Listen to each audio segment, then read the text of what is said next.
До крајот на неделава ќе завршат техничките подготовки на одморалиштето во Пониква, каде ќе се прави рехабилитацијата на повредените пациенти од кочани.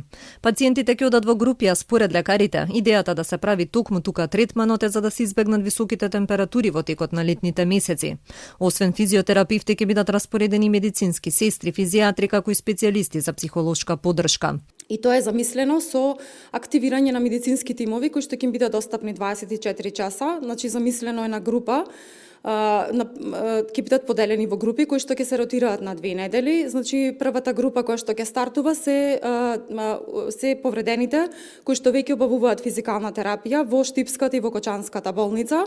Исто така ќе имаме и пациенти кои што имале само изолирана инхалаторна повреда, нема да изоставиме никој, значи ќе бидат комуницирани сите пациенти, ќе им биде понудено на сите, значи и ќе ги добиеме значи нивните желби и можности за како би сакале да се одвива физикалната терапија. Лекарите велат дека за оние пациенти кои од било која причина нема да можат да одат во Пониква, ќе можат да продолжат со терапијата во Кочанската болница.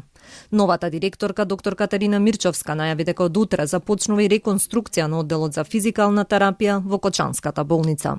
Во меѓувреме веќе заврши првата евалуација на пациентите. Специјалистите велат дека кај дел од нив ќе биде потребно подолго лекување. Пациенти што се во 4-та и во 5-та група, очекуваме дека дефинитивно ќе им биде потребно продолжено лекување, а кај дел од нив и оперативен хируршки третман. Особено се однесува на пациентите што се во 5-та група.